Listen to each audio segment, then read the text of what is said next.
Nobody talks about waking up in the Matrix and then still having to deal and live inside the Matrix while believing and knowing that all of it is fake. And I'm not gonna lie, that's been one of the hardest freaking things on this journey, on this spiritual awakening, this awakening that I've been going on for the last 5 years, my health, my mental, my spiritual, everything. And it's really taxing on the system. You realize everything is fake. From the TV, to the politicians, to the jobs, to the money, to the power, to the government, to literally everything that's out there. It's all fake, and it's all a system rigged against us, and it's all fake. The medicine, the agriculture, the school system, literally everything is all fake.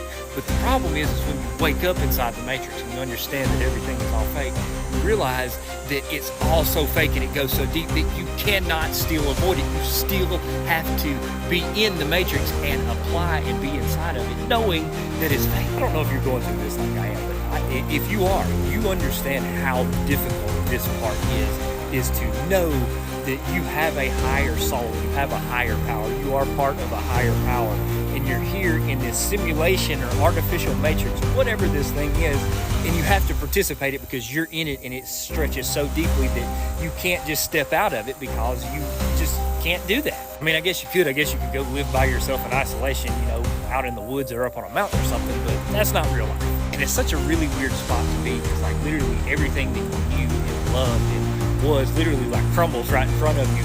But then you realize that you still have to participate in the thing that you know right now is not real. It's very difficult on my soul to do that. So if this is happening to you and you're going through this too, just know you're not alone. There's others out there like you.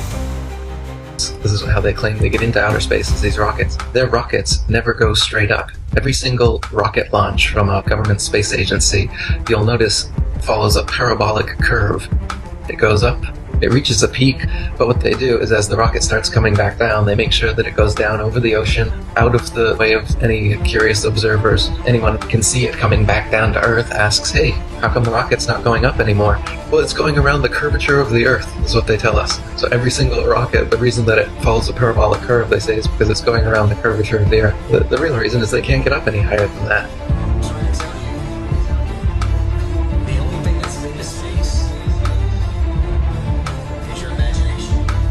They tell us that the Earth is a sphere. They show us pictures of a sphere, of a circle. It's a perfect circle. And then they come out and they say, well, it's actually an oblate spheroid. Oh, what's that?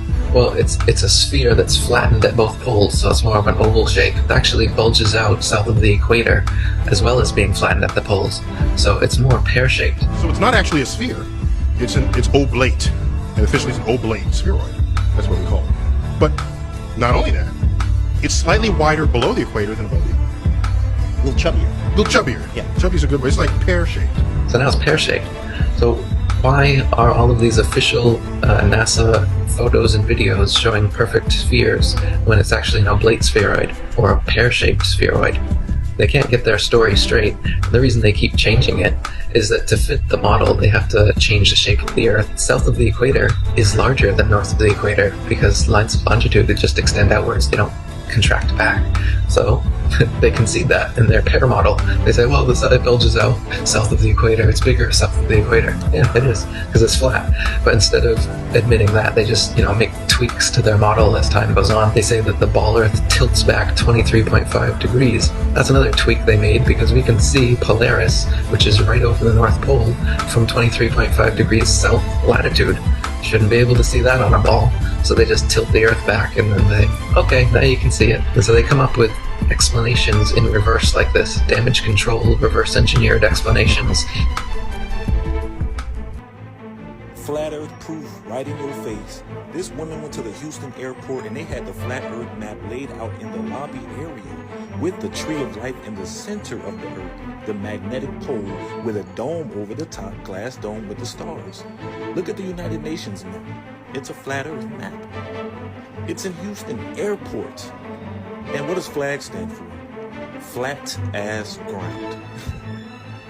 Look at this. They put it right in our face, man. My God. Now what we not finna do is play with God's word. Now if God said he laid the earth on its foundations and put a firmament over us, then that's exactly what he did. See, in the Bible, God told Isaiah the difference between a ball and a circle. God knew exactly what wordplay he was using in the Bible. to describe the earth. In the Bible, God also speaks about the four corners of the earth. A ball does not have corners, but a flat surface do. Now, when I say four corners of the earth, this is what I mean. The same way that man made a compass, a circle compass, and put north, east, south, and west, I'm speaking of exactly that. God also says in the Bible that he set a compass upon the face of the earth. Now, remember when I said that God made the earth as a compass? Okay, so let's talk about it. Now, the compass only recognizes north. North always points towards the center, hint, the North Pole. Any other direction is only based off the direction of north. How could a compass point south on a globe if they are saying that south is downwards? East and west are curved lines that constantly readjust to align with north. So y'all question is, how come when I'm flying in a plane, I end up in the same place I came from? Well, that only happens with east and west. So if you say that you circled the whole world and ended up in the same place, that's because you were going east and west. Let me tell you something. Traveling south is a whole different ballgame. See, because south is any direction leaving the center. See, because if you begin to head south, you will reach the Antarctica ice wall. So traveling south, you will never end up back at the same place. See, because there's a reason they won't allow y'all to travel south and end up at the ice wall. Like, bruh, come on. Even the compass don't want you traveling south. That's why it always points back to north, telling you to turn around every time you start to travel south. See, because if you decide to keep going and get past that ice wall, you will realize there is in fact a firmament over us, keeping anyone from leaving this earth. We couldn't be living in a globe if we wanted to. See, water has to be contained. They say that the earth is 71% water, so that by itself will be impossible. And I know y'all probably be wondering, where do rainbows come from? Now, scientists will tell you themselves, to make a rainbow, you need water, light, and a mirror. See, when God said he created the firmament, he spreaded it out like a molten looking glass.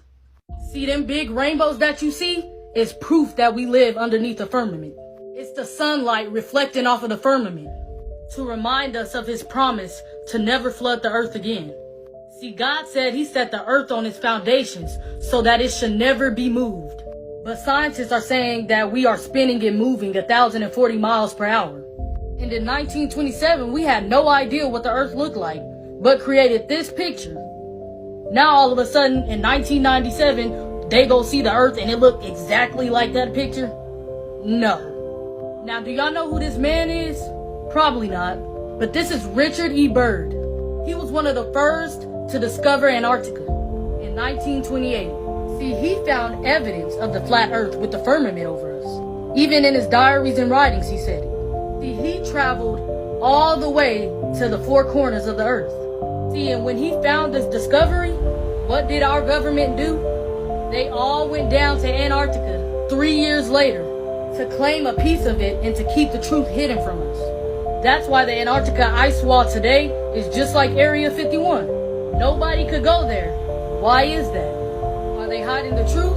See, because that's what it seems like. Because that's what it is. See, and they just keep telling y'all all these lies and y'all just get brainwashed by it. They tell y'all they fly to the moon. See, because my question is, how you gonna fly to the moon when God said he made two great lights, the greater light to rule the day and the lesser light to rule the night? And in the pictures, there's no stars in space. See, because y'all gonna have to do more than that to convince me.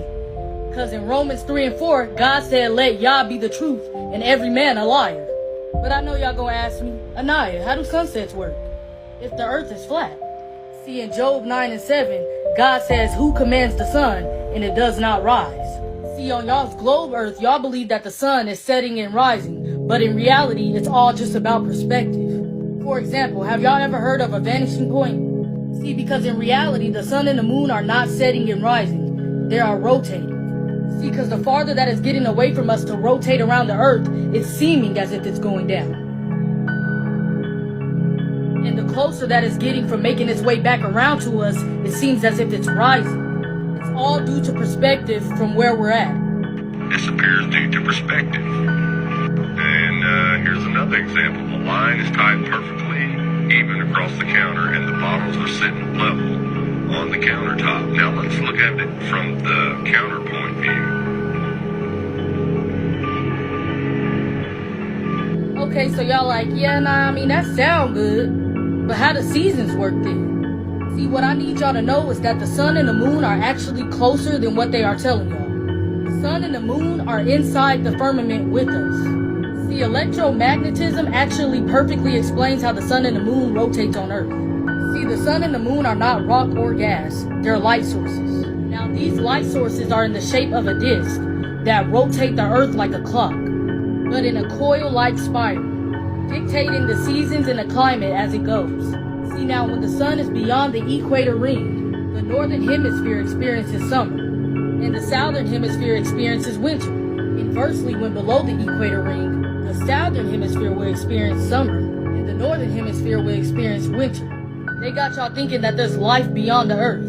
There is no space, there is no other planets out there. God says he sits at the top of the firmament. Those planets that y'all are seeing in those telescopes, those are called wandering stars. All of these are light sources. They are not solid objects. Alright, Anaya, so how does a solar eclipse work on a flat Earth? And why can't we see stars during an eclipse of the sun and the moon? See, God says in eclipses, the sun will be turned to darkness and the moon to blood before the coming of the great and glorious days of the Lord. As so, the solar eclipse happens when the sun and the moon decides to rotate over each other.